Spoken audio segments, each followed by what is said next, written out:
Hallo meine Freunde, hola Madridistas, der 5. Spieltag der La Liga ist vorbei und Real Madrid ist am Platz an der Sonne auf dem ersten Tabellenplatz. Die Jungs von Xabi Alonso haben aus den ersten 6 Saisonspielen 6 Siege geholt. 5 in La Liga, einen in der Champions League und man könnte denken, Sommer, Sonne, Sonnenschein, alles ist perfekt. Doch so ist es nicht. Das erste größere Gewitter braut sich langsam über Xabi Alonso zusammen. Und zwar geht es um Vini Junior, einen der wichtigsten Spieler im Kader, einer der besten Fußballer der Welt. Und der ist absolut unzufrieden mit seiner Rolle zurzeit in der Mannschaft von Madrid. Bei der Auswechslung am Wochenende gegen Espanyol Barcelona gab es einige Bilder, die dieses Knistern, die diese, schlechte Laune vom Brasilianer ganz schön klar gezeigt haben. Xabi Alonso musste danach auch in der Pressekonferenz 2 Fragen zu dem Thema beantworten, was da genau passiert ist. Die Bilder, wie ihr es kennt, habe ich natürlich für euch. Wir hören uns auch die Aussagen von unserem Trainer an. Also, was da los ist, auch meine Meinung zu dieser Situation, erkläre ich euch natürlich in dem Video. Und dann ist die nächste Bombe im Fall Negreira geplatzt. El Español, die Zeitung, die letztens schon Ausschnitte aus der Aussage des Sohnes, des Kronzeugen mehr oder weniger, veröffentlicht hat, hat jetzt die gesamten Aussagen von dem Sohn von Negreira. Und macht euch keine Sorge, wir gehen nicht die gesamten Aussagen durch, aber ich kann so viel verraten, die Aussagen von ihm haben die komplette Verteidigungsstrategie der letzten 2 Jahre vom FC Barcelona, insbesondere von Joan Laporta, zerrissen. Also, es wird auf jeden Fall ein interessantes Video. Viel Spaß dabei.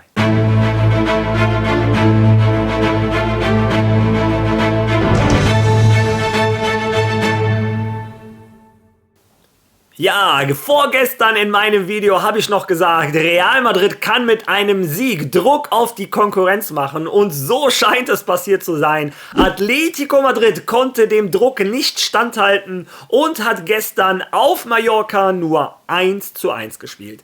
Damit ist Atletico Madrid nach 5 Spieltagen bereits 9 Punkte hinter Real Madrid. Das ist alles noch relativ früh, es sind noch viele Spiele zu spielen, aber 9 Punkte ist schon mal eine Hausnummer. Sollte Real Madrid es schaffen, am Wochenende in Wanda Metropolitano zu gewinnen, könnten wir schon über eine Distanz reden, die fast unaufholbar wird. Ja, eine Mannschaft, die mit dem Tempo von Xabi Alonso mithalten kann, ist leider der FC Barcelona.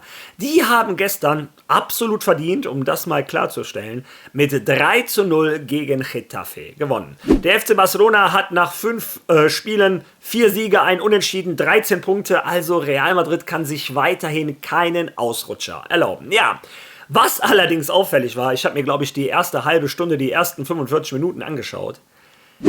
Der FC Getafe hatte nach seinen ersten 8 Foulspielen 4 gelbe Karten. Und ich dachte mir, wie befreiend muss das sein, so Fußball spielen zu dürfen, wo du weißt, ich kann ganz normal Fußball spielen, wenn die Gegner faulen, werden die vom Schiedsrichter auch so bestraft, wie es sein muss. Und ich habe mir dann mal im Vergleich angeschaut, wie das bei Madrid gegen Espanyol Barcelona aussah. Ja, und Espanyol Barcelona hatte am Ende 20 Fouls im Santiago Bernabéu gemacht und hat keine gelbe Karte gesehen. 20. Ich glaube, wir alle erinnern uns insbesondere an die eine Situation, wo Tchouaméni dem Gegner von hinten in die Hacke läuft, sich eine gelbe Karte abholt und eine Minute später der Stürmer von Espanyol Barcelona richtig dazwischen tritt von hinten bei Álvaro Carreras und keine gelbe Karte gesehen hat. Ja, und dann sind so ein paar lustige, lustig sind sie eigentlich nicht, eigentlich sind es sehr traurige und ernste Statistiken aufgetaucht. In der gesamten La Liga gab es bis jetzt 49 Spiele, 44, irgendwas da in der Ecke. Und es gab nur 4 Mannschaften, die auswärts ohne gelbe Karte ausgekommen sind. Einmal eine relativ große Überraschung, Getafe in Valencia. Aber schaut euch mal die anderen Gegner an. Osasuna im Santiago Bernabéu, Mallorca im Santiago Bernabéu und Espanyol Barcelona im Santiago Bernabéu.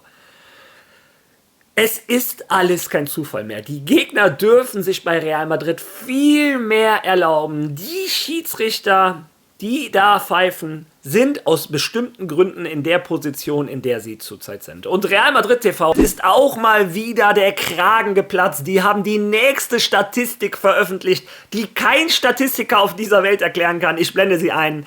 Die Gegner vom FC Barcelona kriegen jedes 3,8. Foul eine gelbe Karte. Nummer 1 in der Tabelle, ganz oben. Und der nächste ist übrigens Atletico Madrid, also die beiden Hauptkonkurrenten, die gegen Real Madrid um die Liga kämpfen, sind die, wo die Gegner sich am wenigsten erlauben dürfen. Und schaut mal ganz nach unten in die Tabelle. Mit Abstand Tabellenletzter Real Madrid. 16 Mal darf Real Madrid getreten werden, bis der Gegner eine gelbe Karte bekommt. Wir reden hier über unterschiedliche Sportarten.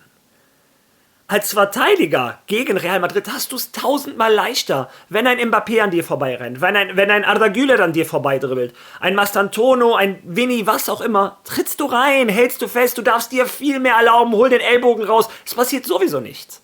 Aber wenn du gegen Barcelona spielst, insbesondere, oder gegen Atletico Madrid, naja, weißt du, ja, ich muss hier ganz geschickt aufpassen, lass ihn lieber mal vorbeilaufen, lass die gefährliche Torsituation lieber mal zu, bevor ich mir mal wieder eine gelbe Karte abhole.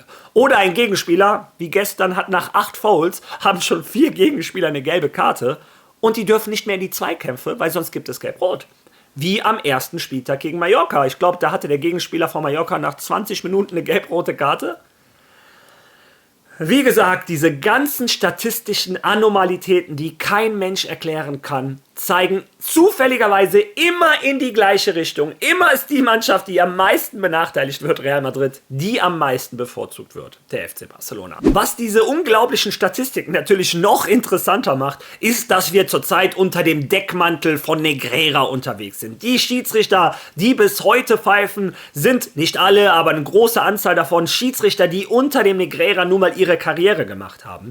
Ja, und in meinem Video musste ich letztens mit Erstaunen lesen, Mario Lacope hat doch gesagt, der Sohn hätte diese Aussagen revidiert, das stimmt alles nicht, es wäre fair gewesen, wenn du das klarstellst. Ja, ich hätte es auch klargestellt, wenn nicht El Español direkt wieder geantwortet hätte und gesagt, nein, nein Leute, was Lacope da sagt, ist falsch. Wir haben Zugriff auf die kompletten Aussagen von Javier Enriquez, also dem Sohn von dem berühmten Negreira, und was wir geschrieben haben, stimmt. Ja, und El Español hat seinen Behauptungen auch Tatsachen folgen lassen. Sie haben die komplette Aussage von Javier Enriquez veröffentlicht. Wer diese komplette Aussage lesen möchte, das würde dieses Video einfach sprengen, die sind zu viel, der kann gerne mir auf meinem Twitter-Account folgen, realmario1902. Da werde ich heute nach dem Video die Aussagen veröffentlichen.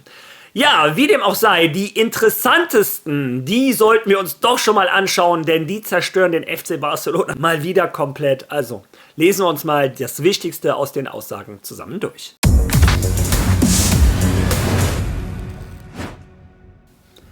Die vollständige Aussage von Negreiras Sohn. Barca hat das Finanzministerium belogen, um sich von meinem Vater zu distanzieren und mich als Vorwand benutzt. El Español veröffentlicht exklusiv alle Antworten von Javier Enriquez an den Richter im Fall Negreira vom vergangenen Donnerstag, die den Vorwurf der Sportkorruption gegen den FC Barcelona untermauern.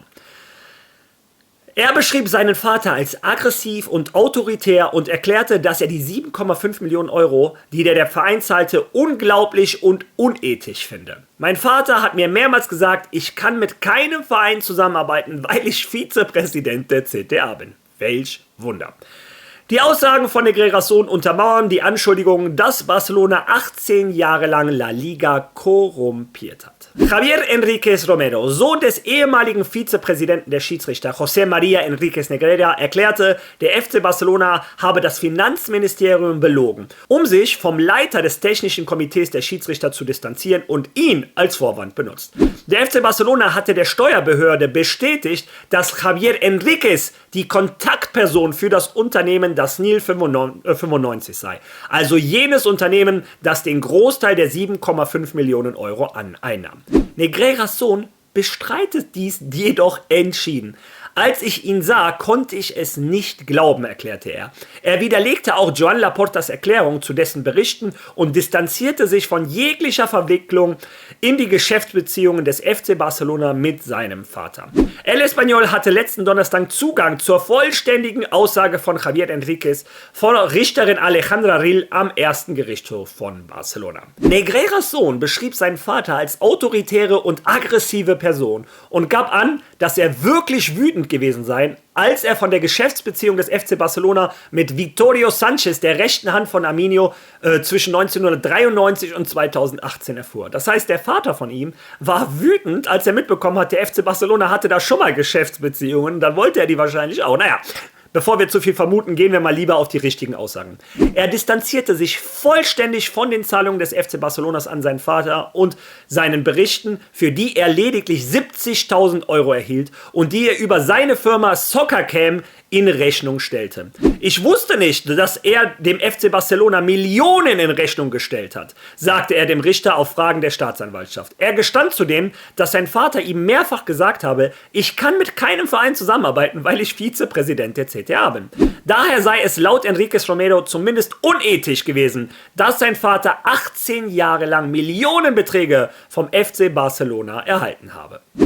Die Aussage von Negreiras Sohn untermauert den Vorwurf der sportlichen Korruption gegen den FC Barcelona und Negreira. Sie widerlegt zudem die von Joan Laporta und dem Verein öffentlich vertretene Version. Ja, wie gesagt, dieser Artikel geht noch weiter. Joan Laporta hat ein Riesenproblem. Der hat der ganzen Welt damals mit diesen roten Ordnern versucht zu erklären, ja, wir haben die 7,5 sind die offiziell oder 8,4 Millionen, wie viel auch immer. Wir haben die gezahlt, aber die waren für diese Berichte. Ja, das war die Verteidigungsstrategie von Joan Laporta. Und der Sohn hat klargemacht, nein, nein, nein, meine Freunde, die Millionen, die ihr für meinen Vater gezahlt habt, damit habe ich nichts zu tun. Ich habe jährlich 70.000 Euro für diese Berichte bekommen und das über die Firma Soccercam, nicht über die Firma Das-Nil95. Wofür die Zahlungen waren, das war unethisch, damit habe ich aber nichts zu tun. Ja, also diejenigen, die in meine Kommentare gegangen sind und geschrieben haben, Mario, bei solchen Themen solltest du aufpassen, du solltest bitte deine Quellen angeben. Ich gebe jedes Mal meine Quellen an. In dem Fall war es El Espanyol. Ich werde die Quelle auf meinem Twitter-Account auch veröffentlichen. Bei meinem letzten Video habe ich die Quellen sogar gesagt. Ich habe gesagt, das ist die Sendung El Chiringuito, das ist aus La Sexta. Also ich habe die Quellen angegeben. Und ich hoffe mal, dass diejenigen, die so schnell in den Kommentaren waren und mir geschrieben haben, Mario, du solltest das revidieren, dass sie genauso schnell heute in den Kommentaren sind und mir schreiben, Mario, es tut mir leid, du hattest recht. Wäre mal schön, aber den Glauben habe ich verloren. Ja, wie gesagt, der Negreira-Skandal. Es ist genau das, was wir alle seit Jahren gesagt haben. Der Vizepräsident von den Schiedsrichtern wurde natürlich nicht für Schiedsrichterberichte bezahlt. Warum sollte Barcelona auch dieses Risiko eingehen, diesen Interessenskonflikt aufzubauen, wenn jeder andere Schiedsrichter, der nicht aktiv ist, der diese Schiedsrichterberichte machen kann? Vor allem kosten Schiedsrichterberichte keine Millionen, sondern, wie der Sohn gesagt hat, ungefähr 70.000 im Jahr. Also, jeder weiß, wofür Negreira bezahlt wurde. Er wurde dafür bezahlt, dass die Schiedsrichter, die so pfeifen, wie er es will, am Ende in der ersten spanischen Liga pfeifen. Das große Problem, das tun sie noch bis heute. Ja, wie dem auch sei, genug jetzt vom Thema Negreira, kommen wir jetzt zum aktuellen Thema Real Madrid. Wie gesagt, eigentlich sollte alles Sommer, Sonne, Sonnenschein sein. Wir holen zurzeit jeden Sieg. Hoffentlich ist es morgen genauso. Morgen geht La Liga schon weiter. Morgen Abend spielen wir in Levante ein Spiel, wo der FC Barcelona sich sehr schwer getan hat. Ich hoffe, dass wir die 3 Punkte holen und den Druck weiter aufrechterhalten. Naja, wie dem auch sei, es kriselt zwischen Xabi Alonso und Vini Junior. Ich blende euch jetzt die Bilder ein, die ihr seht. Das war bei der Auswechslung. Da ging es zur Hydration-Pause und Xabi Alonso hat einem Franco Mastantuono und einem Vini direkt gesagt, Leute, ihr bleibt direkt draußen. Um eins klarzustellen, es war bereits die 80. Minute. Also es ist auch nicht so, dass er die Spieler in der 60. rausgeholt hat, sondern 80 und 90 Minuten finde ich jetzt respektabel, formuliere ich mal so. Ja, ihr seht aber, Xabi Alonso musste mehrmals auf den Vini zugehen, auf den Rücken geklopft, irgendwann mit ihm ein Gespräch gesucht. Aber Vini war trotzdem angepisst, hat so eine Wasserflasche weggeschmissen. Ja, hören wir uns zunächst einmal, bevor ich euch meine Meinung sage, die Aussagen von Xabi Alonso aus der Pressekonferenz an. Ich weiß nicht, ob Vini seit Saisonbeginn kein komplettes Spiel bestritten hat, weil es ihm nicht gut geht, oder ob es ihm nicht gut geht, weil er versteht, dass er bei Ihnen kein Stammspieler ist und das sein Spiel beeinträchtigt. Ja, vielleicht hätte ich, als er am besten war, noch ein bisschen warten können, um ihn etwas später auszuwechseln. Aber ich dachte, dass es gut wäre, frische Leute auf den Außenpositionen zu bringen, und auch Franco wollte weiterspielen. Er sagte zu mir: Wechselst du mich aus? Und ich: Ja, Franco, ich wechsle dich aus. Und bei Vini war es ein bisschen ähnlich. Er wollte weitermachen, weil er sich gut fühlte. Er hätte warten können. Aber nun ja, im Spiel ging es darum, die Kontrolle zu übernehmen, und wir brauchten frische Leute. Das heißt, es sind noch viele Spiele übrig, und ihm fehlte das Tor. Er hatte die Chance, er traf den Pfosten, und es war schade. Guten Tag, Xavi, José Luis Ángel Parajon aus La Sexta. Sie haben gerade gesagt, er sei in Bestform. Man hat gesehen, wie Sie mit ihm gesprochen haben, und er hat sich über diesen Austausch etwas verärgert gezeigt. Wie sehen Sie das? Wie gehen Sie mit dieser Situation um, weil er verärgert gegangen ist? Normalerweise. Auch Franco ging etwas wütend. Er fragte mich, und als ich ja sagte, sah ich, dass er nicht sehr glücklich war. Aber gut, am Ende passiert das allen, aber ich bin zufrieden mit dem Spiel, das Vini gemacht hat, und mit dem Spiel, das Franco gemacht hat. Man braucht in bestimmten Momenten auch frische Leute, und der Spielplan ist sehr anspruchsvoll, also machen wir weiter. Ja, und ich finde, Xabi Alonso hat versucht, das Ganze so ein bisschen runterzuspielen. So, ja, Vini war sauer, aber Franco Mastantuono war auch sauer. Jeder Spieler ist sauer, wenn er eingewechselt wird. Er hat dem Ganzen versucht, so ein bisschen, ja, Öl aus dem Feuer zu nehmen, formulieren wir es so. Aber, seien wir mal ganz ehrlich, ein Franco Mastantuono kannst du ja nicht mit einem Vini Junior vergleichen. Ein 18-Jähriger, der gerade erst gekommen ist, hat noch keinen Anspruch auf gar nichts. Wenn er mal eine Schnute zieht, kann man sagen, der ist 18, aber der hat hier noch gar kein Recht auf irgendwas. Ein Vini Junior ist ein Spieler, der in 2 Champions League-Finalen für uns getroffen hat. Der uns entscheidend war bei den letzten 2 Champions League-Titeln. Der hat natürlich einen ganz anderen Status und verlangt auch diesen Status, oder es ist zumindest wichtiger, wenn er Unruhe in die Mannschaft bringt, als ein Franco Mastantuono. Und Franco Mastantuono wird vom Rest des Kaders erstmal weggelächelt, so nach dem Motto, du bist noch grün hinter den Ohren. Wenn Vini Junior in der Kabine was sagt, hat das Gewicht. Ja, und jetzt mal meine Meinung zu dieser ganzen Situation. Es ist so ein Mittelding. Auf der einen Seite verstehe ich nun mal, wie die Welt des Fußballs funktioniert. Keiner möchte ausgewechselt werden. Nicht mal in der Kreisliga, okay, Kreisliga C vielleicht ab und zu noch, wenn einer nicht mehr kann. Aber ihr wisst, spätestens Kreisliga A, Landesliga, Bezirksliga, irgendwann, wo es interessant wird, möchte keiner ausgewechselt werden. Ich als Fußballer, ich habe es gehasst, wenn ich mal ausgewechselt wurde. Natürlich kann ich auch einen Vini Junior da verstehen, dass er frustriert ist. Ich möchte ja Spieler, die spielen wollen. Auf der anderen Seite ist das meiner Meinung nach nicht der Ort, wo man seinen Unmut äußert. Geh danach in die Kabine, tritt gegen den Stuhl, warte auf Xabi Alonso, rede da mit ihm, aber nicht, wo überall Millionen Menschen mit Kameras auf dich gerichtet sind. Das gefällt mir nicht. Und auf der anderen Seite, ein Xabi Alonso ist nun mal der Kapitän dieses Schiffes. Und wenn der Kapitän dieses Schiffes sagt, du wirst jetzt ausgetauscht durch einen anderen Steuermann, der jetzt fitter ist, der jetzt besser ist für die Mannschaft, dann ist das so. Auch wenn dein Name Vini Junior ist. Ein Vini Junior, seien wir auch ehrlich, hat in den letzten 13, 14 Monaten jetzt auch nicht die Argumente geliefert, wo man sagt, Vini ist unantastbar. Vini ist gerade nicht in seiner besten Verfassung. Ich bin der Meinung, wenn wir Vini Prime wieder hätten, den Vini, der ein Joshua Kimmich im Champions League Halbfinale schwindelig gespielt hat, ich glaube, dieser Vini würde wie ein Kylian Mbappé jedes Spiel 90 Minuten machen. Aber solange du nicht dieser Vini bist, glaube ich, du solltest keine Ansprüche stellen. Und so sehr ich dich liebe, Vini, ich habe dich immer gegen jeden und alles verteidigt. Aber kein Spieler steht über dem Verein.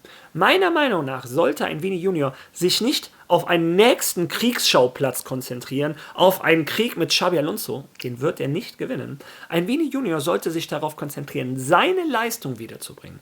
Und wenn er wieder der alte Vini wird, der die linke Außenbahn über 90 Minuten zerstört, nach hinten hilft, etc. pp., dann wird es auch wieder ein Vini sein, der ständig über 90 Minuten spielt.